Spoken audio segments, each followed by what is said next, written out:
അത് ഉത്തരം പറയുന്നതിന് മുൻപ് ആദ്യം തന്നെ ഈ ഒരു പ്രതിസന്ധി ഘട്ടത്തിലൂടെ ഞാനും എൻ്റെ കുടുംബവും പോകുന്നത്. സാധാരണ നിങ്ങൾക്കൊക്കെ ഊഹിക്കാം, നിങ്ങളുടെയൊക്കെ വീട്ടില് പെങ്ങന്മാരോ അല്ലെങ്കിൽ അമ്മയോ ഇല്ലാത്തവരില്ല, സ്ത്രീകളില്ലാത്തവരില്ല. സ്വാഭാവികമായിട്ടും 4 പെൺമക്കളെ വളർത്തിക്കൊണ്ടിരുന്നത് അത്ര എളുപ്പമല്ല. പക്ഷെ എനിക്കത് ബുദ്ധിമുട്ടായിട്ടാണ് തോന്നുന്നത്. ഞാൻ എൻ്റെ മക്കളെ വളരെ സന്തോഷത്തോടെ വളർത്തിയൊരാളാണ്. അതിലൊരു മകൾ ഗർഭിണിയായിട്ടിരിക്കുന്നു. ആ കുട്ടിയുടെ സ്ഥാപനത്തിലാണ് ഇത് നടക്കുന്നത്. ഇത്രയും വിഷയങ്ങൾ നടക്കുമ്പോൾ ഞങ്ങൾ ആദ്യം ഒരു കേസ് കൊടുക്കുകയാണ് എൻ്റെ മകളുടെ സ്ഥാപനത്തിലെ സാമ്പത്തിക തട്ടിപ്പുമായിട്ട് ബന്ധപ്പെട്ട്. ആ കേസ് കൊടുത്തതിന് ശേഷം അവർ കൊടുത്ത കൗണ്ടർ കേസിന്റെ പേരിലാണ് ഞങ്ങൾക്കെതിരെ അന്വേഷണം നടത്തി ഈ പറഞ്ഞിരിക്കുന്ന വകുപ്പുകളൊക്കെ ഇട്ട് കേസ് ചാർജ് ചെയ്തിരിക്കുന്നത്. ഈ ഒരു പ്രതിസന്ധി ഘട്ടത്തിൽ ആദ്യത്തെ 2 മണിക്കൂർ കേൾക്കുന്നവർക്കൊക്കെ തോന്നി ഞങ്ങൾ ആരെയോ തട്ടിക്കൊണ്ടുപോയി എന്നൊക്കെയാണ്. പക്ഷെ അതിനുശേഷം മാധ്യമങ്ങൾ അത് കൃത്യമായി റിപ്പോർട്ട് ചെയ്തതുകൊണ്ട് ഞങ്ങൾ നിരപരാധികളാണ്, ഞങ്ങളുടെ ഭാഗത്ത് ന്യായമാണെന്നും പൊതുജനങ്ങൾക്ക്, കേരളത്തിലെ സർവ്വ മലയാളികൾക്ക് ഈ ഒരു അറിവ് കൊടുത്ത പത്ര, മാധ്യമ, മീഡിയ, സോഷ്യൽ മീഡിയ മേഖലകളിലെ എല്ലാ സഹോദരി സഹോദരങ്ങൾക്കും ആദ്യം തന്നെ എൻ്റെ കുടുംബത്തിൻ്റെയും അഗാധമായ നന്ദി രേഖപ്പെടുത്തുക, അകമഴിഞ്ഞ നന്ദി രേഖപ്പെടുത്തുകയാണ്. നന്ദി. 2, കേസ്. ഇപ്പോൾ ഈ കേസിനെ പറ്റി എനിക്കൊന്നും പറയാൻ കഴിയാത്തതെന്ന് വെച്ച് കഴിഞ്ഞാൽ, ഞാനൊരു കേസ് കൊടുത്തിരിക്കുന്നു, എൻ്റെ മകളുടെ സ്ഥാപനത്തിൽ ഇത്ര രൂപ തട്ടിച്ചു കൊണ്ടുവരിക്കുന്നു, എൻ്റെ തെളിവ് സഹിതം കൊടുത്തിരിക്കുന്നു. ഇതിനകത്ത് ഇന്നത്തെ കാലത്ത് വളരെ എളുപ്പമെന്ന് വെച്ച് കഴിഞ്ഞാൽ, പോലീസിനെ ഞാൻ ഒന്നും പഠിപ്പിക്കേണ്ട കാര്യം, പോലീസുകാർക്ക് എല്ലാം അറിയാം. കാരണം നമ്മുടെ കേരള പോലീസ് വളരെ മിടുക്കരായ പോലീസുകാരാണ്. അവർ ഈ കുട്ടിയുടെ സ്റ്റേറ്റ്മെന്റ് മാത്രം ഒന്ന് ചെക്ക് ചെയ്താൽ, ഈ 3 കുട്ടികളുടെ സ്റ്റേറ്റ്മെന്റ് അന്വേഷിച്ചാൽ അങ്ങോട്ട് പൈസ പോയിട്ടുണ്ടോ, അവർ എടുത്തിട്ടുണ്ടോ, ഇത് തെളിയിക്കാവുന്നേ ഉള്ളൂ. അതുകൊണ്ട് ആ കാര്യത്തിൽ ഞങ്ങൾക്ക് സംശയമില്ല. അത് പോലീസ് അന്വേഷിക്കും, കണ്ടെത്തുന്നുള്ളതിൽ പൂർണ്ണ വിശ്വാസമുണ്ട്. പിന്നെ ഞങ്ങൾക്കെതിരെ വെച്ചിരിക്കുന്ന കേസുകളുടെ വകുപ്പുകളെ പറ്റി പറഞ്ഞു. അത് നിങ്ങൾക്ക് ഈ വിവരം ആദ്യം തന്നത് പോലീസ് സ്റ്റേഷനിൽ നിന്നാണ്. നിങ്ങൾ തന്നെ അവരോട് ചോദിക്കുക, ഈ പറഞ്ഞ ആരോപണങ്ങൾ വെച്ച് ഇങ്ങനെ FIR ഇട്ടിരിക്കുന്നു, അവർക്ക് തെളിവുണ്ടാവണം. അങ്ങനെ തെളിവുണ്ടെങ്കിൽ അവർ ആ തെളിവ് ഇവിടെ കാണിക്കണം. കാരണം ഇന്നലെയും മുമ്പത്തെ ദിവസമായിട്ട് ഇരുഭാഗത്തുനിന്നും ഞങ്ങളുടേതായ തെളിവുകൾ മുഴുവൻ കാണിക്കുന്നു. അവരും എന്തൊക്കെയോ പറയുന്നുണ്ട്, പക്ഷെ അവർ പറയുന്നേ ഉള്ളൂ, തെളിവില്ല. ഈ FIR ഇങ്ങനെ ഇടണമെങ്കിൽ പോലീസുകാർക്ക് എന്തെങ്കിലും കാണുമല്ലോ. അത് ദയവ് ഇത് പോലീസുമായിട്ട് ക്ലിയർ ചെയ്ത് എനിക്കും അതൊന്ന് അറിയാൻ കഴിഞ്ഞാൽ നന്നായിരുന്നു.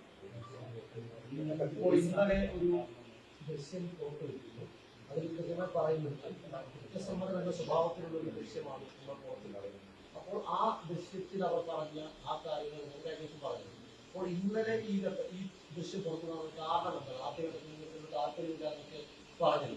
പക്ഷെ ഇന്നലെ അപ്രതീക്ഷിതമായി മാധ്യമങ്ങൾക്ക് മുന്നിൽ വരാതെ അതൊരു യൂട്യൂബ് ചാനലിലൂടെ പുറത്തു വരികയാണ്.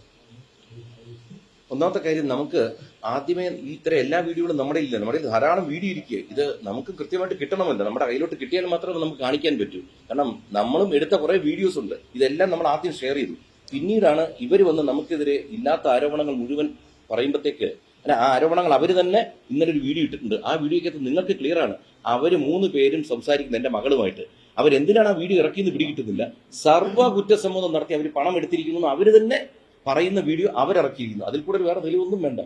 നിങ്ങൾ നോക്കിയാൽ നിങ്ങളെല്ലാവരും കണ്ടു കാണാം. എനിക്ക് ഇന്നലെ രാത്രി തന്നെ തന്നെ വളരെയധികം വ്യൂസ് വന്നിരിക്കുന്ന വീഡിയോ അവർ റിലീസ് ചെയ്ത വീഡിയോ. എന്തോ മനഃപൂർവ്വം ഭീഷണിപ്പെടുത്തി പുറത്തു പറഞ്ഞാൽ കൊന്നുകളയും, രാഷ്ട്രീയ സ്വാധീനം തീർത്തു കളയും എന്നൊക്കെ ഭീഷണിപ്പെടുത്തിയോട് അവർ പറയാൻ നിർബന്ധിതരായി എന്നാണ് അവർ പറയുന്നത്. അല്ല, അതാ പറഞ്ഞത്. അവര് പറഞ്ഞത് കേൾക്കുന്നുണ്ടല്ലോ. ഞാൻ ഈ നിർബന്ധപ്പെടുത്തി അല്ലെങ്കിൽ ഭീഷണിപ്പെടുത്തി എന്ന് പറയുന്ന ഏതെങ്കിലും ഒരു സംഭവം അവര് കൊണ്ടുവന്നാൽ തീർന്നില്ലേ?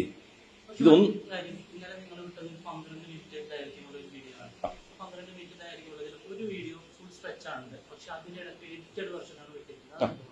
അതറിയില്ല ഏത് വീഡിയോയിലാണ്. ഞാൻ ഇതൊന്നും കണ്ടിട്ടില്ല. കാരണം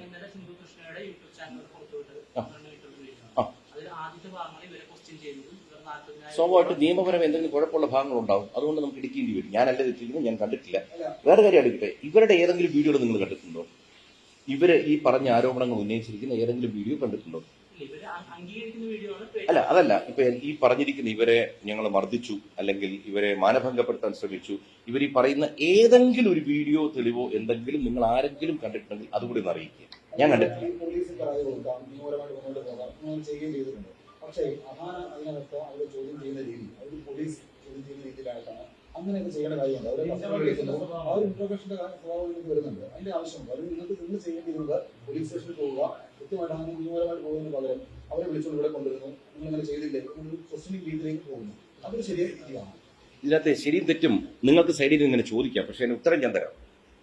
ലക്ഷക്കണക്കിന് രൂപ ബാങ്കിൽ നിന്ന് ലോൺ എടുത്ത് ഒരു ചെറിയ പെൺകുട്ടി ഒരു ബിസിനസ് തുടങ്ങി കുറച്ചു പേർക്ക് ജോലിയും കൊടുത്ത് നമ്മൾ മുന്നോട്ട് പോകുമ്പോൾ ഈ പണം തട്ടിക്കൊണ്ട് പോകുമ്പോഴുള്ള വേദന ഈ ബിസിനസ് ചെയ്തവർക്ക് മാത്രമേ ബുദ്ധിമുട്ട് വരൂ. കാരണം നമ്മുടെ കയ്യിൽ നിന്നൊരു 10,000 രൂപ പോയാൽ എന്റെ തൊഴിലാളികളാണ് എടുത്തിരിക്കുന്നത്, തൊഴിലാളി ആദ്യം എനിക്ക് ചോദിക്കണമല്ലോ, ചോദിക്കാതെ നമുക്ക് പറ്റത്തില്ല. പിന്നെ ചോദിക്കുന്ന രീതികൾ, നമ്മൾ പലരും പല തരത്തിൽ ജനിച്ചു വളർന്നും പല സാഹചര്യത്തിൽ വളർന്നവരാണ്. നമ്മൾ ഓരോരുത്തരും ഓരോ രീതിയിൽ ചോദിക്കും. പണം പോകുമ്പോൾ സ്വാഭാവികമായും നിങ്ങൾ ആരാണെന്ന് നിങ്ങളുടെ മനസ്സിനോട് ചോദിക്കുക. നിങ്ങളുടെ വീട്ടിൽ നിന്നോ നിങ്ങളുടെ സ്ഥാപനത്തിൽ നിന്നോ പണം കൊണ്ടുപോയി കഴിഞ്ഞാൽ സ്വാഭാവികമായിട്ടും ആദ്യം ചോദിക്കും. അല്ല നേരെ നമ്മൾ പോലീസ് സ്റ്റേഷനിൽ പോകില്ല, കാരണം ഇവരാണോ എടുത്തിരിക്കുന്നത്, എത്രയാണ് എടുത്തിരിക്കുന്നത്, നമുക്കൊരു ഏകദേശം ധാരണ വേണ്ടേ. നമുക്ക് ധാരണ കിട്ടാൻ നമ്മളെങ്ങനെ പോലീസ് സ്റ്റേഷനിൽ പോവുക? വെറുതെ ഒരാൾക്ക് പരാതിയുമായിട്ട് പോകാൻ പറ്റൂ? എന്നിട്ട് പോലും ഞങ്ങൾ പോയില്ല. കാരണം ആദ്യം ഇവർ ചെറുതായിട്ട് ഇവർ സമ്മതിക്കുന്നുണ്ട്, ഞങ്ങൾ ഇത്ര എടുത്തു അത്ര എടുത്തു. കുറെ കഴിഞ്ഞ് ഇവരുടെ ഫോൺ വാങ്ങിച്ച് നോക്കുമ്പോഴാണ് ഡിജിറ്റൽ ട്രാൻസാക്ഷൻ നടന്നിരിക്കുന്നത്. അതായത് എല്ലാം QR കോഡ് ഉപയോഗിച്ച് ഇവരുടെ ഇതിലോട്ട് പോയിരിക്കുന്നു. ആദ്യം ഒരു കുട്ടി വാങ്ങിച്ചു, ആ കുട്ടി 2 പേർക്ക് ഷെയർ ചെയ്തിരിക്കുന്നു. വീണ്ടും അടുത്ത കുട്ടിയുടെ ഫോണിലാണ് വാങ്ങിച്ചിരിക്കുന്നത്, ആ കുട്ടിയുടെ നിന്ന് ഈ കുട്ടികൾക്ക് ഷെയർ ചെയ്തിരിക്കുന്നു. ഇത് മുഴുവൻ ഇവരുടെ ഫോണിലെ ജിപേയുടെ ട്രാൻസാക്ഷൻ ഹിസ്റ്ററിക്കകത്ത് കിടക്കുക. അപ്പൊ നമ്മൾ ഇവർക്ക് ചോദിക്കാതെ നമുക്ക് മുന്നോട്ട് പോകാൻ പറ്റില്ല. കാരണം നമുക്കൊരു പരാതിക്ക് പോകണം. ഒരു കാര്യം വ്യക്തമായിട്ടാണ്, ഇപ്പോൾ ഒരാളുടെ ഫോൺ എന്ന് പറഞ്ഞാൽ സ്വകാര്യതയാണ്, അവരുടെ അതായത് വ്യക്തിപരമായ കാര്യങ്ങളാണ്. ഇപ്പോൾ ഇവർ പറയുന്ന ആളുകളാണ്, അതായത് അവരുടേതല്ലാത്തൊരു കേസിൽ നിങ്ങളുടെ സ്ഥലത്ത് നിങ്ങൾ കുറച്ചുപേർ ചേർന്ന് അവരുടെ ഫോൺ വാങ്ങി അത് പരിശോധിക്കുന്നു, അവരെ തടഞ്ഞു വെച്ച് മണിക്കൂറുകളോളം ചോദ്യം ചെയ്യുന്നു. അപ്പോൾ അവർ പറയുന്നതിൽ നിയമപരമായ സാധ്യതയൊക്കെ ഇല്ലേ? അല്ല, ഒറ്റക്കാര്യം അതായി തടഞ്ഞു വെച്ചു എന്നുള്ളതിന് എന്ത് തെളിവാണുള്ളത്? പിന്നെ ഫോൺ ഞങ്ങൾ പിടിച്ചു വാങ്ങിച്ചിട്ടില്ല. ഞങ്ങൾ പറഞ്ഞു ഫോൺ തരാൻ പറഞ്ഞു, ജിപേയുടെ കാണിക്കാൻ പറഞ്ഞു. ജിപേയുടെ കാണിക്കുമ്പോൾ ഞങ്ങൾ കാണുക, ഇത് മുഴുവൻ ഞങ്ങൾ റെക്കോർഡ് ചെയ്തു. ഈ കുട്ടികൾ ഇവിടെ നിന്ന് സംസാരിക്കുന്ന വീഡിയോ അവരെ ഇറക്കിയിരിക്കുന്നതിൽ അവരുടെ കയ്യിൽ ഫോൺ ഇരിക്കുക. ഈ കെട്ടിടത്തിന്റെ മുകളിലത്തെ നിലയിൽ ഇരുന്നാ സംസാരിച്ചിരിക്കുന്നത്. ഇവിടെ എല്ലാ സ്റ്റാഫും ഉണ്ട്. ആ വീഡിയോക്കകത്ത് കുട്ടികൾ എഴുതി തരുന്ന പത്രത്തിന്റെ ഒരു ഫോട്ടോ അവർ ഇറക്കിയിരിക്കുന്നു, ഞങ്ങൾ എഴുതി കൊടുത്തിട്ടുണ്ടെന്ന്. അതിനകത്ത് ഇവരുടെ കയ്യിലെല്ലാം ഫോൺ ഇരിക്കുക. ഇനി എവിടെയാണ് ഞങ്ങൾ ഫോൺ തട്ടിപ്പറിച്ചത്? എന്തെങ്കിലും തെളിവ് വേണം. ഇവർ പറയുന്നതിന് എന്തെങ്കിലും അവരൊരു പ്രൂഫ് കാണിക്കട്ടെ. നിങ്ങൾ ആലോചിക്കുക, കേസ് കൊടുത്ത് ഞങ്ങളുടെ ഭാഗത്ത് വേണ്ടത് എന്താ? ഈ കുട്ടികളുടെ ബാങ്ക് റെക്കോർഡ്സ് സ്റ്റേറ്റ്മെന്റ് മാത്രം എടുത്തു നോക്കിയാൽ ഈ കേസ് അവിടെ തീരും. ബാക്കി എന്ത് വേണേ കുട്ടികൾ വരട്ടെ, എന്ത് ആരോപണമായിട്ട് വരട്ടെ, പക്ഷെ തെളിവുണ്ടോന്ന് നിങ്ങളും കൂടി ഒന്ന് ചോദിക്കുക. ഞങ്ങൾ എപ്പോഴും ഏത് ചോദ്യത്തിനും മറുപടി തരാൻ ഞാനിവിടെ ഉണ്ട്. കേട്ടില്ല, ഒന്നുകൂടി ചോദിക്കാം.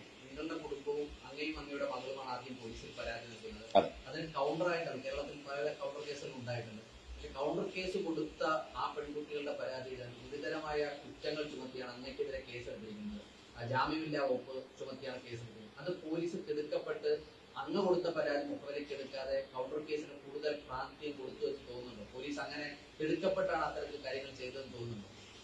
തീർച്ചയായിട്ടും നിങ്ങൾക്ക് തോന്നുന്ന അതേ കൺസേൺ നമുക്കും തോന്നുകയാണ്. കാരണം വെച്ച് കഴിഞ്ഞാൽ ഞാൻ എല്ലാ ഇന്റർവ്യൂവിലും ഞാൻ പറയാറുള്ള സംഭവം, എൻ്റെ അച്ഛനൊക്കെ യൂണിഫോം ഇട്ടിരുന്നവരാണ്. ഞാൻ എന്നും യൂണിഫോം ഇടുന്നവരെ നമ്മൾ റെസ്പെക്ട് ചെയ്യാൻ മക്കളോട് പറഞ്ഞു കൊടുക്കും. അപ്പോൾ അങ്ങനത്തെ ഉത്തരവാദിത്തപ്പെട്ട ചുമതലയിലിരിക്കുന്ന ഒരു ഉദ്യോഗസ്ഥൻ എപ്പോഴും അൺബയസ്ഡ് ആയിരിക്കണം. ആര് തെറ്റ് ചെയ്തോട്ടെ, ഇപ്പം നമ്മളും എന്താണ് പറയുന്നത്, നമുക്ക് അനുകൂലമായൊരു തീരുമാനം വേണമെന്നോ നടപടി വേണമെന്നോ അല്ല, നിഷ്പക്ഷമായൊരു അന്വേഷണം നടത്തുക. ആ നിഷ്പക്ഷത ഇതിനകത്ത് എവിടെയോ മിസ്സിംഗ് ആയിട്ട് നമുക്ക് തോന്നുന്നുണ്ട്.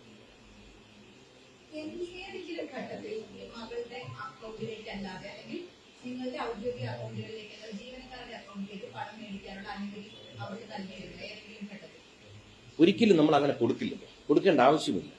പിന്നെ ഈ കുട്ടികളും എൻ്റെ മോളുമായിട്ട് വളരെ സൗഹൃദത്തിലാണ്. അത് ഈ കുട്ടികളുടെ ഏതെങ്കിലും ചടങ്ങുകളുടെ വീഡിയോ നിങ്ങൾ നോക്കുമ്പോൾ കാണാം, എല്ലാത്തിലും ഈ കുട്ടികൾ പങ്കെടുത്തിട്ടുണ്ട്. എല്ലാത്തിലും വളരെ അടുപ്പത്തിൽ കെട്ടിപ്പിടിച്ച് നിൽക്കുന്നതും ഭക്ഷണം കഴിക്കുന്നതും കുറേ വീഡിയോകളാണ്. അപ്പോൾ ചോദ്യം എന്തായിരുന്നു ജസ്റ്റിന്? അനുവാദം കൊടുത്തിട്ടുള്ളത്. നമ്മൾ ഒരിക്കലും QR കോഡ് കമ്പനിയിൽ ഇരിക്കുമ്പോൾ എന്തിനും ഇവരുടെ QR കോഡിൽ വാങ്ങിക്കാൻ അനുവാദം കൊടുക്കണ്ടേ?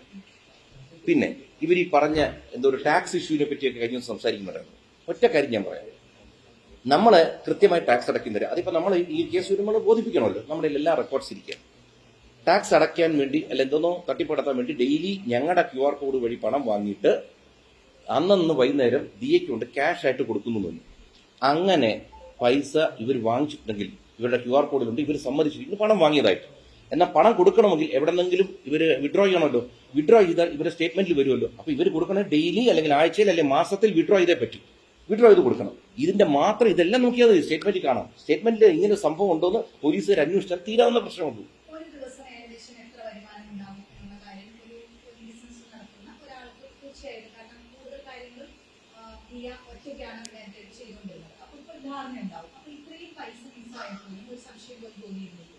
പലപ്പോഴും തോന്നിയില്ല. കാരണം വെച്ച് കഴിഞ്ഞാൽ ഇവിടെ ഈ സുഖമില്ലാതെ ആശുപത്രിയിലാവുന്ന ഘട്ടത്തിൽ നിന്നാണ് ഈ പ്രഗ്നൻസിയുടെ ഇഷ്യൂ വന്നപ്പോഴാണ് ഈ പ്രോബ്ലം ആരംഭിച്ചത്. അപ്പൊ എന്നും ഒരു ആഴ്ചയിൽ എന്നും ചോദിക്കും, ചേച്ചി ഇന്ന് ആരും വന്നില്ല ചേച്ചി, കസ്റ്റമേഴ്സിന്റെ മറ്റാണ് മറിച്ചാണ്.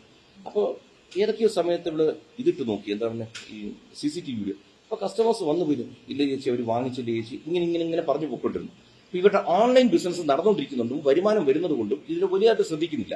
പക്ഷെ ഇതിനകത്ത് വലിയൊരു പിടിപ്പുകേട് വെച്ചാൽ ഇനി ആരെന്ത് സംരംഭം തുടങ്ങിയാൽ ഒരു കാര്യം മനസ്സിലാക്കുക, കടയിൽ നമ്മൾ എല്ലാ ദിവസവും ഉണ്ടായിരിക്കണം, എല്ലാ ദിവസവും കണക്കുകൾ പരിശോധിച്ചിരിക്കണം. പിന്നെ ഇതൊക്കെയാണെങ്കിലും ഒരു പരിധി കഴിഞ്ഞാൽ ഇത് ഈ വിഷയം നടന്നപ്പോഴാണ് വലിയ വലിയ സ്ഥാപനങ്ങളിലെ പലരും വിളിച്ചിട്ടുണ്ട്, കൃഷ്ണന്മാരെ മക്കളെ പറഞ്ഞിട്ട് കാര്യമില്ല, എത്രയൊക്കെ നമ്മൾ നിരീക്ഷിച്ചാലും തട്ടിക്കേണ്ടവർ തട്ടിക്കും. അതങ്ങനെയാണ്. പണം പോയവർ ഇന്നലെ എത്രയോ പേരാണ് ഞങ്ങളെ ബന്ധപ്പെട്ടിരിക്കുന്നറിയോ, ഇതിനിങ്ങനെ ചെയ്യണം, ഇങ്ങനെ ചെയ്യണം, ഇത് ഈ നിയമം വഴിയാണ് പോകേണ്ടത്, ഇന്നതാണ് ഇന്നത്തെ വകുപ്പ്. കാരണം ഞങ്ങളെന്ന് വെച്ചാൽ വലിയ ബിസിനസ്സുകാരല്ല, ഞാൻ കച്ചവടം ചെയ്തിട്ടില്ല. എൻ്റെ മകൾ ആദ്യത്തെ ഒരു ലൈഫിൽ ആദ്യമായിട്ട് ഒരാൾ ബിസിനസ് തുടങ്ങുക, അവൾ ലോൺ എടുത്ത് ബിസിനസ് തുടങ്ങുന്നു. ഈ ബിസിനസ് തുടങ്ങി ആദ്യമെല്ലാം നിങ്ങൾ നോക്കി എത്ര കൃത്യമായിട്ട് പോയി. ഈ കല്യാണം കഴിഞ്ഞ് ഗർഭിണിയായ ഈ സുഖമില്ലാത്ത സ്പേസിൽ മാത്രമാണ് നടക്കുന്നത്. അപ്പോൾ കൂടെ നിന്നവരെ പറ്റി നമ്മൾ എങ്ങനെ സംശയിക്കും? അവരടുത്ത് പറയുകയാണ് ആ കണക്ക് നോക്കണം, ഈ കണക്ക് നോക്കണം, എല്ലാം പറഞ്ഞ വരി ഇവർ ചെയ്യുകയാണ് എന്ന് നമ്മൾ വിശ്വസിച്ചു. പക്ഷെ പണം പോയി. ഈ മെയ് മാസത്തിൽ വളരെ വേരിയേഷൻ വന്ന് ഓഡിറ്റർ പറഞ്ഞു ഇല്ല, ഇവിടെ സ്റ്റോക്ക് മിസ്സിംഗ് ആണ്, അതനുസരിച്ച് പണം വന്നിട്ടില്ല. അവിടെ നിന്നാണ് നമ്മൾ ചെക്ക് ചെയ്യാൻ തുടങ്ങുന്നതും ഇവരോട് ചോദിക്കുന്നതും. ചോദിക്കുമ്പോഴാണ് ആദ്യം പറഞ്ഞ് കുറച്ച് പൈസ എടുത്തു, കുറച്ച് കഴിയുമ്പോൾ കണക്ക് വലുതായി. ഫോൺ വാങ്ങിച്ച് നോക്കിയപ്പോഴാണ് ഇതിനകത്ത് വ്യാപ്തി മനസ്സിലാക്കുന്നത്. അതിനുശേഷമാണ് ഈ ത്രെട്ടനിങ് വന്നപ്പോൾ നമ്മൾ പരാതിക്ക് പോയി. അല്ലെങ്കിൽ ഞാൻ 4 പെമ്പിളരെ വളർത്തുന്ന ബുദ്ധിമുട്ട് തന്നെയാണ്. ആ വളർത്തിയ പോലെ ഇവരുടെ മാതാപിതാക്കളും ഇവരെ വളർത്താൻ ബുദ്ധിമുട്ടിക്കാണ്. അതുകൊണ്ടാണ് ഇവർക്കെതിരെ ഇവർ പറയുന്ന ചാറ്റുണ്ട്, ഞങ്ങളെപ്പറ്റി പുറത്ത് പറയരുത്, പുറത്ത് പറഞ്ഞ ആത്മഹത്യയല്ല, വേറെ മാർഗമില്ല. ആത്മഹത്യ എന്നൊരു വാക്ക് സ്ഥിരം പലയിടത്തും ഉപയോഗിച്ചിട്ടുണ്ട്. അത് കണ്ടിട്ടല്ല. എന്തായാലും നമ്മൾ എന്തെങ്കിലും ഒത്തുതീർപ്പാക്കി അവർക്ക് തരാൻ പറ്റുന്നത് തരട്ടെ, അവിടെ വെച്ച് അവസാനിപ്പിക്കാം എന്ന് തീരുമാനം എടുത്തത് ഞാനാണ്. അതെ, ചിലപ്പോൾ എന്റെ പോരായ്മയായിരിക്കും. ആ ദൃശ്യത്തിൽ അല്ലെങ്കിൽ ആ ഒരു ഫോട്ടോ പുറത്തു വന്നത് ഇതൊരു വെള്ള പേപ്പറിൽ എനിക്ക് ഒപ്പിടുന്നത് അന്നേ ദിവസം തന്നെയാണ് 8,83,000 രൂപ നിങ്ങൾക്ക് കൈമാറുന്നത്. ആ സംഭവം എന്താണ്, എങ്ങനെയാണ് ആ പണം അവർ തരാൻ തയ്യാറാകുന്നതും അതിന് അവർ പറഞ്ഞൊരു കാരണം അവരുടെ ദൃശ്യങ്ങൾ, CCTV ദൃശ്യങ്ങൾ, അവർ പണം വാങ്ങുന്ന ദൃശ്യങ്ങൾ അടക്കം പുറത്തു വിടുമെന്നും അവരെ അപമാനിക്കുമെന്നും യൂട്യൂബിൽ ട്രെൻഡിംഗ് ആക്കി നിർത്തുമെന്നും ഭീഷണിപ്പെടുത്തി അവരുടെ ഭാവി ഉലയ്ക്കുമെന്ന ഭീഷണിയൊക്കെ കൊണ്ട് അവർ തരേണ്ടി വന്നതാണ്, നിർബന്ധിതരായതാണെന്നാണ് അവർ പറയുന്നത്. അപ്പൊ ആ ഒരു സമയം എന്താണ് സംഭവിച്ചത്, ഈ പണം വാങ്ങുന്നതും ആ വെള്ള പേപ്പറിൽ എഴുതി വെക്കുന്നതുമായിട്ട് ബന്ധപ്പെട്ട്? അതായത് ഇവർ രാവിലെ വീട്ടിൽ വരുമ്പോഴത്തേക്ക് ഏകദേശം ഒരു 2-3 ലക്ഷം രൂപയായിട്ടാണ് ഇവർ വരുന്നത്. അതിനുശേഷം ഈ ഫോൺ വാങ്ങിച്ച് നോക്കുമ്പോഴാണ് ഇതിന്റെ വ്യാപ്തി പിടികിട്ടുന്നത്. അപ്പോൾ ഞങ്ങൾ സ്വാഭാവികമായിട്ട് അവിടെ ആ ഒരു ആർക്കോൺ ബിൽഡേഴ്സിന്റെ ഓപ്പൺ ഏരിയയിൽ ഇരുന്നിരുന്നത്. അപ്പൊ അവിടെ വെച്ച് എന്റെ മകളും ഭാര്യയും സംസാരിച്ചിരുന്നപ്പോഴാണ് ഈ വിഷയത്തിന്റെ ഡെപ്ത് പിടിയിട്ട് എന്നെ വിളിച്ചു. അങ്ങനെ ഞങ്ങൾ അവിടെ വരുന്നു. അപ്പൊ അവിടുത്തെ അസോസിയേഷൻ ആൾക്കാരെ കൃഷ്ണന്മാർ ആൾ കൂടിക്കഴിഞ്ഞാൽ ഞങ്ങൾക്ക് ഒരു ബുദ്ധിമുട്ടാവും. അപ്പൊ ഞങ്ങൾ നേരെ ഈ ഓഫീസിലേക്ക് വരുന്നു. ഈ ഓഫീസിൽ വന്ന് ഇവിടെ ഇരുന്ന് സംസാരിക്കുക. അപ്പൊ ഇവർ കംപ്ലീറ്റ് കാര്യങ്ങളും സംസാരിച്ചു. ഞങ്ങൾ ഇങ്ങനെയൊക്കെ എടുക്കേണ്ടുന്ന സാഹചര്യം വന്നു, ഞങ്ങൾ പൈസ തരാം.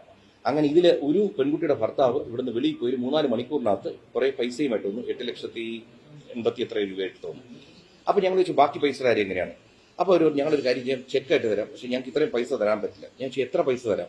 അങ്ങനെ പറഞ്ഞ് ഞങ്ങളൊരു 15 ലക്ഷം രൂപ കൂടെ തരാം, 5 വീതം.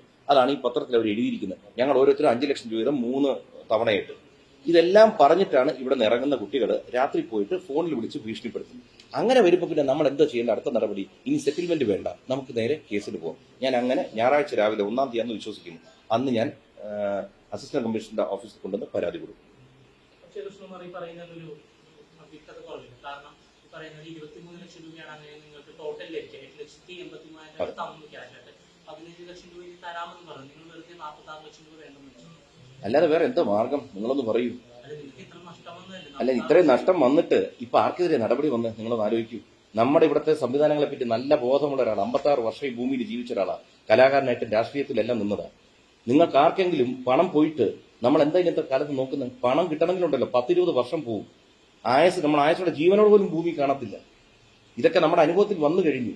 ഈ ഗർഭിണിയായിട്ടിരിക്കുന്ന കുട്ടി കേസിന് ഒഴിവാക്കി. ഇനിയിപ്പോ തീർച്ചയായിട്ടും ഞങ്ങൾ പരാതിപ്പെട്ടിട്ടില്ല സഹോദരൻ. ഈ സംസാരം നടക്കുന്നത് പൂർണ്ണമായും ഈ പോലീസിന്റെയോ മറ്റെന്തെങ്കിലും നിയമ സംവിധാനത്തിന്റെയോ പിന്തുണയോടല്ല. പകരം നിങ്ങൾ തമ്മിലുള്ളൊരു തീർച്ചയായും ചർച്ച നടക്കുമ്പോൾ അവർ സെറ്റ് ചെയ്യും. അതെ, അപ്പോൾ അവർ പൊക്കിയോട്ടെ, പ്രശ്നമില്ല, അവരുടെ ഭാഗം നശിപ്പിക്കേണ്ട, ഇനിയൊരു പ്രശ്നത്തിലില്ല എന്ന് മാത്രം കരുതി 46 ലക്ഷം രൂപ വേണ്ടെന്ന് വെച്ചു എന്നാണോ സംശയം? 46 ലക്ഷം ഇത് കണക്ക് പ്രകാരമാണ് 69. ഇനി അടുത്ത വില വരാൻ പോകുന്നുണ്ട്. പക്ഷെ നമുക്കതിന് തെളിവില്ലാത്തതുകൊണ്ടാണ് ഈ ആരോപണം ഉന്നയിക്കാത്തത്. സ്റ്റോക്ക് മിസ്സിങ്, ക്യാഷ് പോയിരിക്കുന്നു, ഇതൊക്കെ നമുക്കറിയാം. പക്ഷെ നമ്മളൊരു കാര്യം പറയുമ്പോൾ തെളിവില്ലാതെ സംസാരിച്ചു കഴിഞ്ഞാൽ ചാനലിന്റെ മുമ്പിൽ ഒന്ന് എനിക്ക് എന്ത് വേണോ പറയാം. പക്ഷെ നാളെ കോടതിയിലോട്ട് പോകുമ്പോൾ ശാസ്ത്രീയമായ തെളിവില്ല, അവിടെ നിൽക്കത്തില്ല. അവിടെ ആരോപണം ഉന്നയിക്കാൻ വളരെ ഈസിയാണ്. നിങ്ങൾ തന്നെ ആലോചിക്കുക, ഇന്ന് കേരളത്തില് ഇന്നലെ നിങ്ങൾ ഈ മാധ്യമം റിപ്പോർട്ട് ചെയ്ത ഓരോരുത്തരും നിങ്ങളിന്റെ താഴെ പോയി, നമ്മളെല്ലാം കമന്റ്സ് വായിക്കുന്ന സ്വഭാവമാണ്, വായിച്ചു നോക്കൂ. ജനങ്ങൾക്ക് ബോധ്യപ്പെട്ട് കഴിഞ്ഞു കാരണം കേസ് കൊടുക്കുന്ന ഞങ്ങൾ കൗണ്ടർ പോസ് കേസ് കൊടുത്തവരുടെ ഇത് വെച്ച് അന്വേഷിച്ച് ഞങ്ങൾക്കെതിരെ നടപടി എടുക്കുന്നു. അവർക്കെതിരെ ഇതുവരെ നടപടി തുടങ്ങിയിട്ടില്ല. ചീറ്റിംഗ് കേസാണ്, റിമാൻഡിലാവേണ്ട കാര്യമാണ്. ഇപ്പൊ നിങ്ങളൊന്ന് ആലോചിക്കൂ. അതുകൊണ്ട് പണം പോകുമ്പോൾ സ്വാഭാവികമായിട്ടും നമ്മളിൽ ഓരോരുത്തരും ഇന്നീ കാണുന്ന പോലെയല്ല പെരുമാറുന്നത്. നമ്മുടെ സ്റ്റാഫ് പണം എടുത്തിട്ടുണ്ടെങ്കിൽ നമ്മൾ സ്റ്റാഫിനോട് ചോദിക്കുകയും ചെയ്യും. ഒരു കാര്യമില്ല, ഞങ്ങളുടെ ജീവിതത്തിൽ കണ്ടിട്ടില്ല.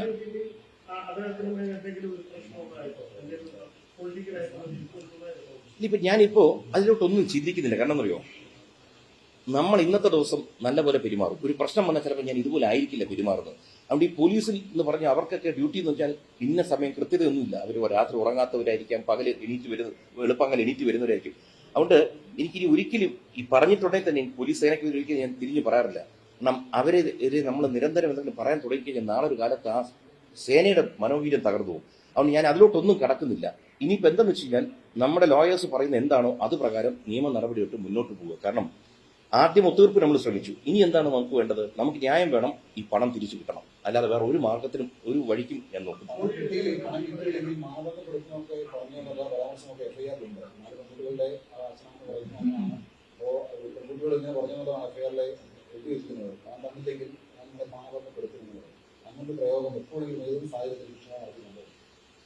നിങ്ങളൊരു കാര്യം ആലോചിക്കുക. ഞാൻ സിനിമയില് നല്ല വേഷവും മോശം വേഷവും ശരി പലതരം സീനുകൾ ചെയ്തിട്ടില്ല. നിങ്ങൾ എവിടെയെങ്കിലും ഒന്ന് ആലോചിച്ച് നോക്കൂ. എന്നെ പറ്റി ഇവിടെ പല ആരോപണങ്ങളും ഈ അടുത്ത കാലത്തൊക്കെ വന്നല്ലോ. ഏതെങ്കിലും ഒരു സ്ത്രീ എനിക്കെതിരെ എവിടെയെങ്കിലും അവരെ വാക്കില്ലാതെ നോക്കുകയോ അവരോട് വാക്കില്ലാതെ സംസാരിക്കുകയോ തൊടുകയോ ചെയ്യുന്ന എവിടെയെങ്കിലും ഒരു പരാതി വന്നാൽ നിങ്ങൾക്ക് പറയാമോ? ഈ 56 വർഷത്തിൽ ഞാൻ പറഞ്ഞു, ഞാൻ വലിയ സൂപ്പർ സ്റ്റാർ ഒന്നും അല്ല. പല സെറ്റുകളിലും വെറുതെ ഇരിപ്പാ, പല ദിവസങ്ങളും ഷൂട്ടിംഗ് ഇല്ലാത്ത. ആ ദിവസങ്ങളിൽ പോലും എനിക്കെതിരെ എന്തെങ്കിലും നിങ്ങൾ പറയൂ. അതുകൊണ്ട് ഈ ആരോപണങ്ങളും FIR ഒക്കെ ക്വാഷ് ചെയ്യാനും നമുക്ക് ഇവിടെ കോടതികളുണ്ട്. നമുക്കത് മുന്നോട്ട് പോകാൻ പറ്റും. തെളിവില്ലാത്ത കാര്യങ്ങൾ ഞാൻ പറഞ്ഞല്ലോ. ഇന്ന് തിരിച്ചറിവുള്ള സമൂഹത്തിൽ തിരിച്ചറിവുള്ളവർക്കെതിരെ എന്തും ആരോപിക്കാം. ഒന്നാമത്തെ വിഷയം എടുത്തിരും സ്ത്രീ വിഷയം, അതില്ലെങ്കിൽ ജാതി പരാമർശം, ഇങ്ങനത്തെ കുറെ സാധനം എടുത്തിരും. പക്ഷെ ഇതെല്ലാം ജനങ്ങൾ തിരിച്ചറിഞ്ഞു. കാരണം പൊതുജനത്തിനും ബുദ്ധിയുള്ളവരാ, അല്ലാതെ ജനം മണ്ടന്മാരൊന്നുമല്ല. പ്രത്യേകിച്ച് നമ്മുടെ കേരളത്തിൽ നമുക്ക് പ്രൈമറി എഡ്യൂക്കേഷൻ ധാരാളം കിട്ടിയവരാ, എല്ലാവർക്കും മിനിമം വിദ്യാഭ്യാസം ഉള്ളവരാ. അതുകൊണ്ട് ഒരാഴ്ച 2 ആഴ്ച അല്ലെങ്കിൽ 10 തവണയ്ക്ക് ഇത്തരം കാര്യങ്ങൾ പറയാം. ഇതൊന്നും നിലനിൽക്കാൻ പോകുന്ന കഴമ്പില്ലാത്ത ആരോപണങ്ങളാണ്. ഈ ജാതീയമായ രാഷ്ട്രീയമായി ബാധിക്കുന്നതല്ലേ ഇത്തരം ആരോപണങ്ങൾ? അല്ല, നമുക്ക് ബാധിക്കാനുള്ളത് വരിക നിശ്ചയം നമുക്ക് തടയാൻ പറ്റില്ല. പക്ഷെ അതുകൊണ്ടാണ് ഞാൻ നിങ്ങളോട് നന്ദി പറയാൻ കാരണം വെച്ച് കഴിഞ്ഞാൽ ഞാൻ തിരുവനന്തപുരം മണ്ഡലത്തിലാണ് ഇലക്ഷൻ നിന്നത്. നിങ്ങൾക്കറിയാം, തിരുവനന്തപുരം സെൻട്രൽ മണ്ഡലത്തിൽ അതിനകത്താണ് ഈ കടപ്പുറം മേഖല വരുന്നത്. പ്രത്യേകിച്ച് വലിയതുറയുള്ള കുട്ടികളാണ് ഇതിനകത്ത് എല്ലാവരും. ഈ ജാതീയതയും പ്രശ്നം ഉണ്ടെങ്കിൽ നമുക്കിന്ന് ഒരാളെ പരിചയപ്പെടുമ്പോൾ അയാളുടെ മതം എന്ത് ജാതി എന്ന് വളരെ ഈസി ആയിട്ട് അറിയാം. എനിക്ക് അത് നോക്കിയിട്ട് സ്ഥാപനത്തിൽ ആളെ എടുത്താൽ പോരെ. ഇത് ഞാൻ ഇലക്ഷൻ എന്ന സ്ഥലത്തെയാണ്. നിങ്ങൾക്കറിയാം, ഞാൻ ഇലക്ഷൻ തോറ്റ ഒരാളാണ്. തോറ്റിട്ട് പോലും ആ മണ്ഡലത്തിൽ മിനി ഫിഷിംഗ് ഹാർബർ കൊണ്ടുവരാൻ വേണ്ടി കേന്ദ്രമന്ത്രി റുബാലെ വരെ ഇവിടെ കൊണ്ടുവന്നതാണ്. സാറിന് തോറ്റു കഴിഞ്ഞാൽ മണ്ഡലത്തിൽ നിന്ന് പറക്കും, പിന്നെ അങ്ങോട്ട് തിരിഞ്ഞു നോക്കത്തില്ല. ആ മണ്ഡലത്തിന് വേണ്ടി പ്രവർത്തിച്ചു. കാരണം നമ്മളെല്ലാം മത്സ്യം കഴിക്കുന്നവർ, നമ്മുടെയൊക്കെ വീട്ടിൽ പണ്ട് മീൻ കൊണ്ടുവരുന്ന ചേച്ചിമാരുണ്ടായിരുന്നു. ഇവരുമായിട്ട് നമുക്ക് വളരെ ബന്ധമാണ്, പ്രത്യേകിച്ച് നമ്മുടെ അമ്മമാർക്ക്. ഇവരൊക്കെ താമസിക്കുന്നതും ഇവരൊക്കെ വീടുകൾ എനിക്കറിയാം. ആ ഏരിയയിൽ പോയിട്ടാണ് ഞാൻ വർക്ക് ചെയ്തത്. 5 പൈസ നേട്ടം ഉണ്ടായിട്ടില്ല. കയ്യിൽ നിന്ന് പൈസ മുടക്കിയിട്ട് ഞാൻ പ്രവർത്തിച്ചു. ആ മേഖലയിലുള്ള കുട്ടികളാണ്. അപ്പൊ എനിക്കിതിനകത്ത് അവരുടെ മതം നോക്കാൻ സ്വാഭാവികമായിട്ടും മത്സ്യത്തൊഴിലാളി കുടുംബങ്ങളിൽ ഭൂരിപക്ഷവും ക്രിസ്ത്യൻ മതത്തിൽ വിശ്വസിക്കുന്നവരാ. അതിനുള്ള കുട്ടികളാണ് ഇന്ന് നിൽക്കുന്നത്. എനിക്കെന്താ അങ്ങനെയുള്ളവരെ മാറ്റി നിർത്തി ഇല്ല എന്റെ മതം എന്റെ ജാതി എന്ന് പറഞ്ഞ് വെക്കാമല്ലോ. ഇനിയിപ്പോ ഭയമാണ്. കാരണം വെച്ച് കഴിഞ്ഞാൽ നമ്മളൊരാളെ നിർത്തിക്കഴിഞ്ഞാൽ നാളെ ആരോപണം എന്തൊക്കെ വരുന്ന ആലോചിച്ചിട്ട് വേണമെങ്കിൽ സ്റ്റാഫുകളെ വെക്കാൻ പോലും അത്തരത്തിലുള്ള അവസ്ഥയിലോട്ട് നമ്മൾ പോവുകയാണ്. ഇത് കേരളത്തിൽ അങ്ങനെ മതസ്പർദ്ധയോ ജാതി സ്പർദ്ധയോ ഇല്ല. ഇത്തരം ക്രിമിനൽ പ്രവൃത്തിയിൽ നിൽക്കുന്നവർ പറഞ്ഞു പ്രചരിപ്പിക്കും. അതാണ് ഇവിടുത്തെ അപകടം. അത് നമ്മളിത് തിരുത്തേണ്ട സമയം കഴിഞ്ഞു. കാരണം ഒരു കള്ളത്തരം പിടിക്കപ്പെട്ടാൽ പിന്നെ പൊതുസമൂഹത്തിൽ ഒരാളെ നാറ്റിക്കാനായി ചെളിവാരി എറിയാനായിട്ട് എന്തൊക്കെ പ്രയോഗിക്കാമോ അതിലൊന്നാണ് ഈ സ്ത്രീ വിഷയം, 2 ജാതി പ്രശ്നം. ഇതൊന്നും ഇവിടെ ഇല്ല. എന്റെ മക്കൾ കഴിഞ്ഞ ദിവസം പറഞ്ഞ പോലെ ഞങ്ങളുടെ വീട്ടില് ആരേത് ജാതി എന്ന് അറിയാത്ത രീതിയിലാണ് കല്യാണം കഴിച്ചിരിക്കുന്നത്. ഇനി എന്റെ മക്കൾ കല്യാണം കഴിക്കാൻ വന്നവരൊക്കെ ഇനി മറ്റു മതത്തിൽ നിന്ന് പോലും വരുന്നുണ്ട്. അതുകൊണ്ട് ഈ ജാതി മതവും നമ്മൾ സംസാരിക്കാതിരിക്കുക. ഇത്തരം കേസുകൾ ആദ്യമേ നമ്മൾ കട്ട് ചെയ്ത് വിടുക. നമ്മൾ എടുക്കരുത് ഇത്തരം വാർത്തകൾ ദയവ് ചെയ്ത്.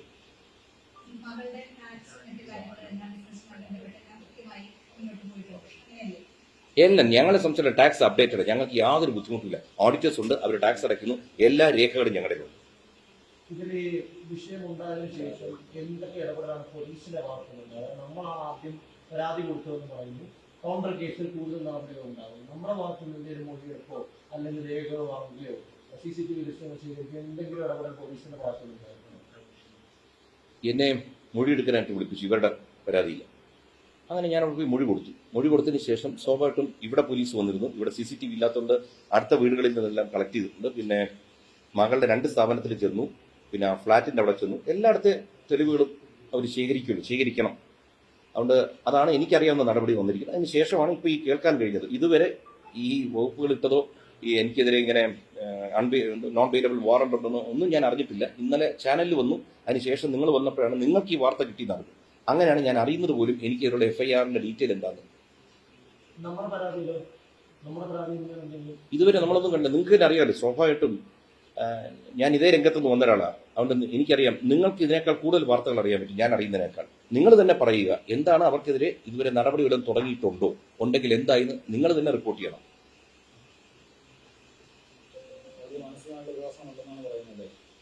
അല്ല, മാനസികമായിട്ട് പ്രയാസം വന്നാലും നമ്മുടെ മക്കളല്ല, നമ്മുടെ കുടുംബത്തിനെതിരെ ഇങ്ങനൊരു വരുമ്പോഴത്തേക്ക് എവിടെയും മാറി നിന്നിട്ടോ ഒളിച്ചോടിയിട്ടോ കാര്യമില്ല. നമ്മൾ അവരുടെ കൂടെ നിന്നില്ലെങ്കിൽ ഈ വിശ്വാസം തകർന്നു പോകും. പിന്നെ ഞാൻ വീണ്ടും പറയുകയാണ്, ഇപ്പോൾ ഇതിനകത്ത് തന്നെ ഈ ഭീഷണിപ്പെടുത്തി, എന്താണ് ഭീഷണിപ്പെടുത്തിയെന്ന് പലരും ചോദിക്കുന്നു. നിങ്ങളൊന്ന് ആലോചിക്കുക, സ്ത്രീയോ പുരുഷനോട്ടെ, പ്രത്യേകിച്ച് അത് സ്ത്രീകളെ രാത്രി ഒരു 10-11 മണിക്ക് ഒരാൾ വിളിച്ചിട്ട് ചീത്ത പോലും പറയണ്ട, പരാതിയിൽ നിന്ന് മാറിയില്ലെങ്കിൽ കാണാം, ഇത്തരം ഭാഷകൾ മാത്രം. ഇത് തന്നെ വലിയൊരു ഭീഷണിയല്ലേ? നിങ്ങൾ ആലോചിക്കൂ, അത് ഗർഭിണിയായിട്ടിരിക്കുന്ന സ്ത്രീ. എന്റെ മകളങ്ങനെ ബോധം കെട്ട് വീഴുന്നുണ്ട്. പക്ഷെ ഇന്നലെ സ്വാഭാവികമായിട്ടും അവൾക്കുണ്ടായ മാനസിക പ്രശ്നം ഹോസ്പിറ്റലിൽ കൊണ്ട് ഇന്ന് എന്തുകൊണ്ട് റെസ്റ്റ് എടുക്കാൻ ഡോക്ടർ പറയുന്നു? നിങ്ങൾക്ക് ഊഹിക്കാം. 8-9 മാസം ഗർഭിണിയായിട്ടിരിക്കുന്ന സ്ത്രീക്ക് ഉണ്ടാകുന്ന മാനസിക ബുദ്ധിമുട്ട് നിങ്ങൾക്കറിയാം. പണം പോയത് ഒരു സൈഡിൽ, ഇനി ഈ കടങ്ങൾ എങ്ങനെ വീട്ടും? 2-3 സ്ഥാപനം ഇനി തുടങ്ങിയെടുക്കണം വീണ്ടും. കാരണം സ്റ്റോർ വരെ പൂട്ടേണ്ടി വന്നു. എന്നിട്ട് പുതിയ സ്റ്റാഫിനെ വെച്ച് ആരംഭിക്കുന്നു. എന്നിട്ട് ഇവർക്കെതിരെ ആരോപണവും കേസും, ഇവർക്കെതിരെ ജാമ്യമില്ലാ വകുപ്പും. നിങ്ങളൊന്ന് ആലോചിക്കുക, നിങ്ങളുടെ വീട്ടിലെ സ്ത്രീകൾക്കെതിരെ തെറ്റ് ചെയ്യാത്തവരെ, നമ്മുടെ ഭാഗത്ത് ശരിയുണ്ടായിട്ട് ഇത്തരം നടപടികൾ നിങ്ങളുടെ വീട്ടിൽ വരുമ്പോൾ നിങ്ങൾ അന്ന് ആലോചിക്കും ഈ പിതാവിന്റെ വേദന എന്താണ്. എനിക്ക് ഈ സിമ്പതിയോ ഒന്നും പറ്റാൻ എനിക്ക് താല്പര്യമുള്ള ആളല്ല. മക്കൾക്ക് ക്യാമറ മുമ്പിൽ ഒരാൾ കരഞ്ഞു പോലും പോരുന്നു ഞാൻ പറഞ്ഞു. നമ്മൾ ആരെ പറ്റി കുറ്റവും പറയണ്ട, നമ്മൾ തകരാനും പാടില്ല. നിങ്ങൾ മനസ്സിലാക്കണം, മാതാപിതാക്കളുടെ ബുദ്ധിമുട്ട്. ഇവിടെ പലതരം സംഭവങ്ങൾ നടന്നുകൊണ്ടിരിക്കുക. പെൺമക്കളെ ധൈര്യമായിട്ട് വെളിവിടാൻ പറ്റാത്ത കാലമാണ്. മുക്കിന് മയക്കുമരുന്ന കാര്യങ്ങളെല്ലാം നിങ്ങൾ കാണുന്നതാണ്. ഈ അവസരത്തിലാണ് 4 പിള്ളേരെ വളർത്തുന്നത്. നിങ്ങൾക്ക് ഒന്നുകൂടി നിങ്ങൾ ആലോചിക്കുക, എവിടെയെങ്കിലും എനിക്കൊരു രാഷ്ട്രീയപരമല്ലാതെ എനിക്കെതിരെ എന്തെങ്കിലും ഒരു കേസോ ഒരു ആരോപണമോ എന്തെങ്കിലും ഒരു പരാതി വരട്ടെ. ഞാൻ നേരത്തെ പറഞ്ഞു, ഇത്രയും സീരിയലും സെറ്റിലും വർക്ക് ചെയ്ത 36 കൊല്ലമായിട്ട് വർക്ക് ചെയ്യുന്ന ഒരാളാണ്. ഒരു ആരോപണം എനിക്കെതിരെ ഒരു സ്ത്രീ പറയട്ടെ, ചീത്ത നമുക്കത് വിളിക്കാറുണ്ട്. നല്ല 1-ാം തരം എനിക്ക് വിളിക്കാറിയാം. പക്ഷെ എന്റെ വായിൽ അത് വരില്ല. ഇന്നലെ തന്നെ കുട്ടികളോട് ഞാൻ രൂക്ഷമായി സംസാരിച്ചു. എവിടെയെങ്കിലും ഒരു തെളിവുണ്ടോ? അത് വരത്തില്ല. അങ്ങനെ വളർത്തിയതാ. മക്കളോടും പറഞ്ഞിരിക്കുന്നതാ. സംസാരിക്കുമ്പോൾ അതിന് വിട്ട് അവരുടെ ഭാഗത്ത് തെറ്റുണ്ടെങ്കിലും പരമാവധി നമ്മൾ അടങ്ങിപ്പോവുക, പോട്ടെ എന്ന് അങ്ങനെ വളർത്തിയവരാ കുട്ടികളെ. ഇതേ ആരോപണം, അതായത് രാത്രിയിൽ വിളിച്ച് ഭീഷണിപ്പെടുത്തിയെന്ന ആരോപണം ഈ പെൺകുട്ടികൾ പറയുന്നത് ദിയക്കെതിരെയുണ്ട്, ദിയയുടെ ഭർത്താവിനെതിരെയുണ്ട്, താങ്കൾക്കെതിരെയുണ്ട്. അതായത് 1 മണിക്കും 2 മണിക്കും വിളിച്ച് മുൻപ് ജോലി ചെയ്യുന്ന സമയത്ത് ചോക്ക് എവിടെ എന്ന രീതിയിൽ സമ്മർദ്ദം ചെലുത്തിയിരുന്നു. പിന്നീട് ഇപ്പോൾ ഈ സംഭവം ഉണ്ടായതിനു ശേഷം രാത്രി വിളിച്ച് ഇത്തരത്തിൽ ഭീഷണിപ്പെടുത്തി നിങ്ങളെ കുറച്ച് പറയാതെ ദിയയുടെ ചില ഓഡിയോ സന്ദേശങ്ങൾ അടക്കമാണ് അവർ പുറത്തുവിട്ടിരിക്കുന്നത്. 2 കാര്യങ്ങൾ ചോദിക്കട്ടെ. ഒരു കച്ചവടം നടത്തി പൈസ പോകുമ്പോഴേ സ്വാഭാവികമായിട്ട് ഇതൊക്കെ വിളിച്ചു പറയും. എന്റെ മക്കൾക്ക് ഒരു ത്രെട്ട് വന്നു, എന്റെ മകൾക്കൊരു ബുദ്ധിമുട്ടുണ്ടായി കഴിഞ്ഞാൽ ഞാൻ ഏത് ലെവലിലോട്ട് പോകും? അത് മക്കളെ വളർത്തുന്ന മാതാപിതാക്കൾക്ക് എന്റെ ബുദ്ധിമുട്ട് മനസ്സിലാവും. അതും സ്ത്രീകളാണ്, പെൺകുട്ടികളാണെങ്കിൽ അതും ഗർഭിണിയായിട്ടിരിക്കുമ്പോൾ രാത്രി 10-11 മണിക്ക് എടുത്തും വിളിച്ചാൽ ഞാൻ സംസാരിച്ചതൊക്കെ എന്റെ കണക്കൂട്ട് വളരെ മാന്യമായ ഭാഷയാണ്. നമുക്കറിയാലോ ഇവിടെ ഓരോരുത്തർക്കും ഉണ്ടായത്. നമ്മുടെ MLAക്ക് പോലും ഉണ്ടായ ബുദ്ധിമുട്ട് നിങ്ങളെല്ലാം കണ്ടു കാണാൻ ഓഡിയോയിൽ. രാത്രി കാലത്ത് വിളിച്ചു കഴിഞ്ഞാൽ അത് ആൺകുട്ടി വിളിച്ചിട്ട് പോലും ഏത് രീതി പെരുമാറേണ്ടതെന്ന് നിങ്ങൾക്കറിയാം. അപ്പോൾ എന്റെ മകളെ ഏതോ ഒരുത്തൻ വിളിച്ച് ഭീഷണിപ്പെടുത്തിയാൽ ഇതൊക്കെ നിങ്ങളൊക്കെ എഴുതേണ്ടത് കൈവെക്കേണ്ട കേസുകളാണ്. പക്ഷെ നമ്മളൊന്നും അത് ശീലിച്ചിട്ടില്ല. നമ്മൾ നിയമം പാലിച്ചു പോകുന്ന ഒരു പൗരനാണ് ഇവിടത്തെ. അതുകൊണ്ട് നിങ്ങൾ മനസ്സിലാക്കേണ്ട ഒരു കാര്യമുണ്ട്, ഇത് നമ്മുടെ നാട്ടിൽ ക്രിമിനൽസ് കൂടി വന്നുകൊണ്ടിരിക്കുകയാണ്. ഈ ക്രിമിനൽ ആക്ടിവിറ്റി ചെയ്തവരുടെ പിന്നിൽ ആരാണ്? ഈ കുട്ടികൾക്ക് അതിനുള്ള കഴിവൊന്നുമില്ല. ഇവർ സാധാരണ കുട്ടികളാണ്. ഇവരുടെ കയ്യിൽ പണം ഇരിക്കുന്നതുകൊണ്ട് ആരോ ഇടപെട്ടാണ് ഈ പ്രശ്നം ഇത്ര വലുതാക്കിയത്. ഞങ്ങൾക്കിത് ഒന്നും വേണ്ട. ഞാനൊരു മീഡിയ മേഖലയിൽ നിന്ന് വന്നു, അതിനുശേഷം സിനിമയിലുണ്ട്, രാഷ്ട്രീയത്തിലുണ്ട്. ഇതിനകത്ത് കുറെ പേരുമായിട്ട് ആത്മബന്ധമുള്ളതാണ്. എനിക്കിവിടെ നിങ്ങളെ വിളിച്ചിട്ട് ഒരു ഇന്റർവ്യൂ തന്നാൽ പോരായിരുന്നു. ഞാൻ എവിടെയെങ്കിലും നിങ്ങളെ വിളിച്ച് എന്തെങ്കിലും പറഞ്ഞു? നിങ്ങൾക്ക് അറിയാം നിങ്ങൾ ആരാ വിളിച്ചു പറഞ്ഞതെന്ന്. നിങ്ങൾ എൻ്റെ അടുത്ത് വന്നു, ഞാൻ നിങ്ങളുടെ ഏത് ചോദ്യത്തിന് ഏത് രാത്രി മറുപടി തരാൻ തയ്യാറാണ്. ഇന്നലെയൊക്കെ ഞാൻ കിടക്കുന്ന 4 മണിക്കാണ് രാത്രി, ഇന്ന് വെളുപ്പിനെ. കാരണം മകളുടെ പ്രശ്നം എല്ലാം അറ്റൻഡ് ചെയ്ത് കഴിഞ്ഞിട്ടാണ് ഞാൻ കിടക്കുന്നത്. നിങ്ങളത് ആലോചിക്കണം. പക്ഷെ ഒരിടത്തും ഒളിച്ചോടാനോ മാറി നിൽക്കാനോ തരാം. എത്ര ചോദ്യങ്ങൾ ചോദിച്ചോളൂ, ഞാൻ ഇവിടെ കാണും, ഉത്തരം തരാം. പക്ഷേ ഇതിനകത്ത് എന്ത് വെച്ചാൽ നമുക്കൊരു വിഷയം വരുമ്പോൾ നമ്മൾ എന്ത് ചെയ്യുന്നു നമ്മളൊന്ന് പകയ്ക്കും ആദ്യം, അറിയോ? എന്ത് ചെയ്യും? പകച്ചുപോയി. കാരണം ചില്ലറ കേസ് ഞാൻ TV കണ്ട് നിങ്ങളിൽ പലരും എന്നെ വിളിച്ചു പറഞ്ഞപ്പോൾ ഞാൻ കാര്യം അറിയില്ല. നമ്മൾ എന്താ ചെയ്യേണ്ടത്? നമുക്ക് സ്റ്റേഷനിൽ പോയി അവിടെ നീതി കിട്ടുന്നില്ല. നമുക്ക് എന്താ ചെയ്യാൻ പറ്റുന്ന? മുഖ്യമന്ത്രി അദ്ദേഹത്തിന്റെ ഓഫീസിലോട്ട് പോയി കാര്യങ്ങൾ സംസാരിച്ചു. 5-ാമത്തെ മിനിറ്റ് അവർക്ക് കാര്യം പിടികിട്ടി ആരുടെ ഭാഗത്ത് എന്ത്. അതുകൊണ്ട് നിങ്ങൾ ആലോചിക്കുക. അല്ലെങ്കിൽ ഇന്നലെ എന്നെ തൂക്കിക്കൊണ്ട് പോകണ്ടല്ലേ? ഇട്ടിരിക്കുന്ന വകുപ്പെന്താ നോക്കി. എന്തെങ്കിലും തെളിവ് നിങ്ങൾക്ക് ആർക്കെങ്കിലും ഇതിനകത്ത് കിട്ടിയിട്ടുണ്ടോ? എന്നെ പറ്റി പറഞ്ഞിരിക്കുന്ന ആരോപണത്തിന്റെ എന്തെങ്കിലും ഡിജിറ്റൽ എവിഡൻസ് നിങ്ങൾ പറയൂ. ഇപ്പൊ ഞാൻ നിങ്ങളുടെ മുമ്പിൽ നിങ്ങൾ പറയൂ, എന്തെങ്കിലും എവിഡൻസ് നിങ്ങൾക്കുണ്ടോ? പറയൂ. നിങ്ങളത് പറയണം. നിങ്ങളൊക്കെ കൊച്ചു കുട്ടികളാണ് ഇതിനകത്ത്. നിങ്ങളുടെ വരും തലമുറ നിങ്ങൾ വേറൊരു കൾച്ചർ ഉണ്ടാക്കണം. മീഡിയ കൾച്ചർ തന്നെ മാറ്റിയെടുക്കണം. കാരണം വെച്ച് കഴിഞ്ഞാൽ ഇത്തരം പച്ചക്കള്ളം പറയുന്നവരെ എക്സ്പോസ് ചെയ്യണം.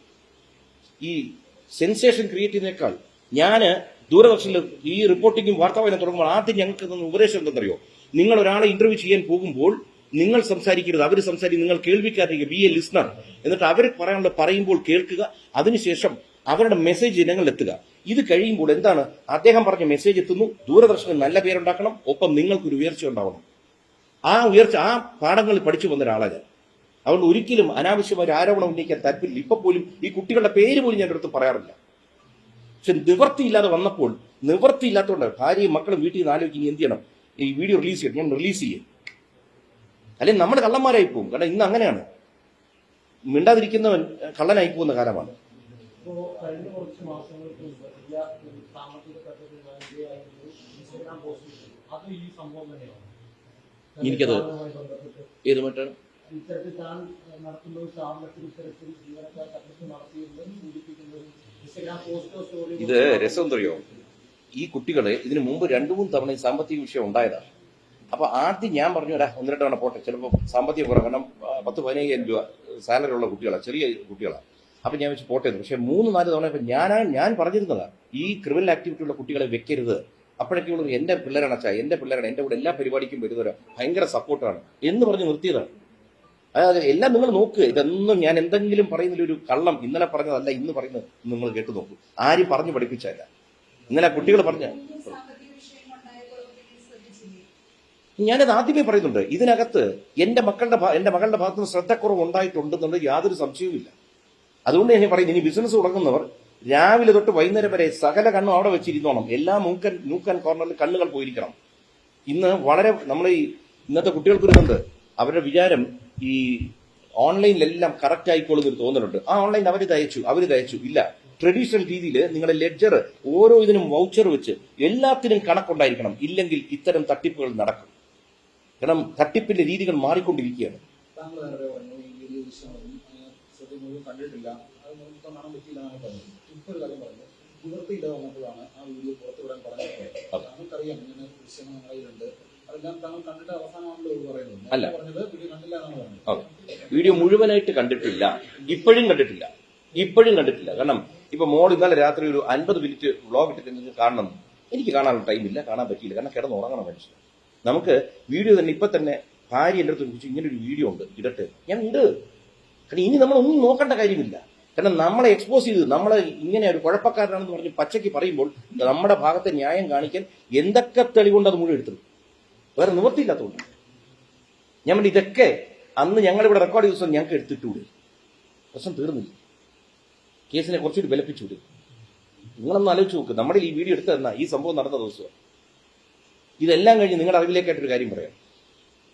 പെൺകുട്ടികൾ ഇന്ന് പലതരത്തിലുള്ള ബുദ്ധിമുട്ട് അനുഭവിക്കും. പ്രത്യേകിച്ച് ഞങ്ങളുടെ 4 മക്കളും ഈ സോഷ്യൽ മീഡിയയിൽ നിൽക്കുന്നുണ്ട്, തിരിച്ചറിവുള്ള മുഖങ്ങളായുണ്ട്. ഞങ്ങളുടെ വീട്ടിനവിടെ പലപ്പോഴും നിങ്ങൾ കാണും, ആ പിള്ളേർ വന്ന് വീട്ടിൽ ചാടി കയറിയ സംഭവം പലതും ഉണ്ടാവാറുണ്ട്.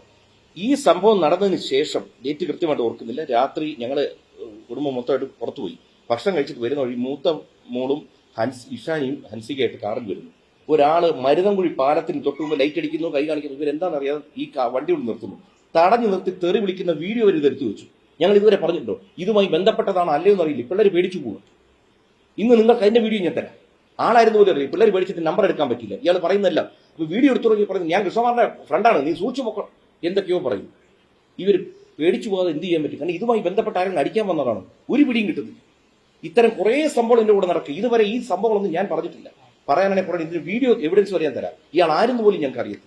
ഇവരുമായിട്ട് ബന്ധമുണ്ടോ ബന്ധമില്ലയോ? നമ്മൾ സ്വാഭാവികമായിട്ട് വിചാരിക്കുന്നത് ഈ കുട്ടികൾ എങ്ങനെ രാത്രി കിടന്നുറങ്ങും? നിങ്ങളൊന്ന് ആലോചിക്കുക. വീട്ടിന്റെ വെളിയിൽ ശബ്ദം കേട്ടാൽ ഉറങ്ങാൻ ബുദ്ധിമുട്ട് വരും. ഈ തന്തയും തള്ളയൊക്കെ ഇന്ന് ജീവിച്ചിരിക്കുന്നതുകൊണ്ട് നമുക്ക് സപ്പോർട്ട് ചെയ്യാൻ പറ്റും. നിങ്ങൾ ആലോചിക്കണം, ഈ തന്തയും തള്ളയെ ആരടുത്ത് നമ്മൾ ചെന്ന് നമ്മുടെ പരാതി പറയും, വേദന പറയും. മനുഷ്യൻ പ്രഷറിലാണ് ഇവിടെ മരിച്ചു പോകുന്നത്. അറിയോ, ഭൂമിയിൽ ഏറ്റവും കൂടുതൽ ആൾക്കാർ മരിക്കുന്ന സ്ട്രെസ്സാണ്. സ്ട്രെസ് കൊണ്ടാണ്. മക്കൾ സുരക്ഷിതരല്ല എന്നൊരു ആശങ്കയില്ല ഈ ഘട്ടത്തിൽ. അങ്ങനെ എന്തെങ്കിലും ഭീഷണി നിങ്ങളൊന്ന് ആലോചിച്ച് നോക്കൂ, ഇവര് ഷൂട്ടിങ്ങിനും മറ്റും പോകുന്നു. ഇപ്പൊ നമുക്ക് തോന്നുന്നു ഇതുപോലെ ഒരാൾ വന്ന് മുഖത്ത് കുറച്ച് ആസിഡ് ഒരു ഒഴിച്ചാൽ ഏതെങ്കിലും ക്രിമിനൽ, നിങ്ങളൊന്ന് ആലോചിക്കുക.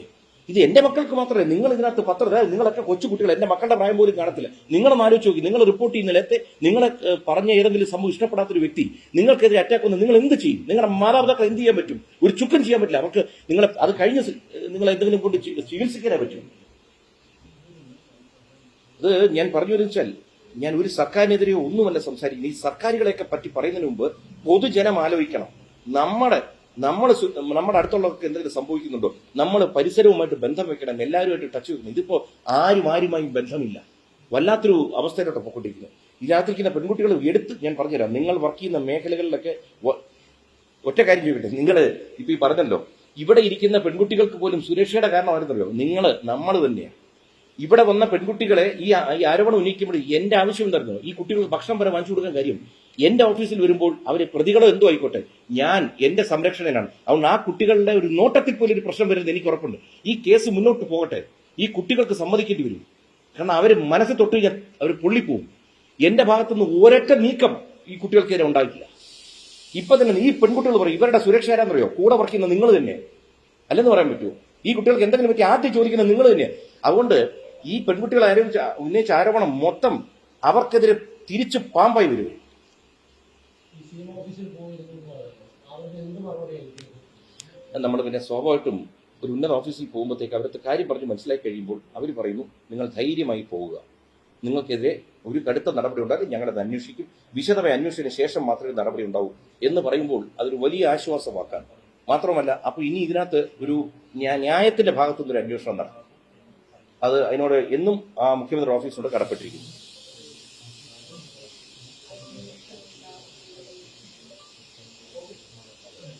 വളരെ സന്തോഷം, നന്ദി, താങ്ക് യു.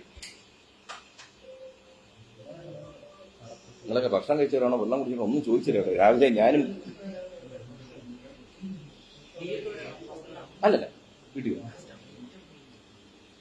അല്ല, അവളെല്ലാം താങ്ങുന്ന ഒരാളാണ്. ഈ ഒരു സ്റ്റേജിൽ ചിലപ്പോൾ അവരും മെന്റലി നമുക്കറിയത്തില്ല. ഒരു ഗർഭിണിയായി കഴിയുമ്പോഴത്തേക്ക് അല്ലെ അവള് വളരെ ബോൾഡായിട്ടൊരു ആളാണ്. നമുക്ക് അങ്ങനത്തെ പ്രോബ്ലം ഇല്ല. എന്തോ ഇപ്പൊ പറഞ്ഞിരിക്കുന്നു, ഈ മാസം അവസാനം പറഞ്ഞിരിക്കുന്നു. ഇങ്ങനെയൊക്കെ വരുമ്പോൾ ചിലപ്പോൾ 10 ദിവസം മുമ്പേ ആവാം, ഒന്നും പറയാൻ പറ്റില്ല. പിന്നെ ഓക്കെ എന്ന് വെച്ചാലേ സ്വാഭാവികമായിട്ടും നമ്മുടെ BP കൂടും, അതിൽ തെറ്റല്ല. നമുക്ക് തന്നെ ഒരു വിഷയം വരുമ്പോൾ എനിക്ക് ഇപ്പൊ ഞാൻ സംസാരിച്ചിട്ടിരിക്കുമ്പോൾ ഞാൻ നോർമലല്ല. നമുക്ക് നോർമലായിട്ട് ഇരിക്കാൻ പറ്റും, നോർമലായിട്ട് ബിഹേവ് ചെയ്യാനേ പറ്റത്തില്ല. സ്വാഭാവികമായിട്ടും നമ്മുടെ ഹാർട്ട് ബീറ്റ് മാറിക്കൊണ്ടിരിക്കും. കാരണം ഇതിനൊരു തീർപ്പുണ്ടാകുന്നത് വരെ. അപ്പൊ നിങ്ങൾക്ക് തന്നെ നിങ്ങളൊക്കെ പലതരം റിസ്കി സംഭവങ്ങൾ ചെയ്യുമ്പോൾ ഒന്നും അറിയില്ല. കാരണം നമ്മളെ പ്രതിസ്ഥാനത്തല്ലേ വെച്ചിരിക്കുന്നത്, പ്രതി അറിയിക്കേണ്ട കാര്യമില്ലല്ലോ.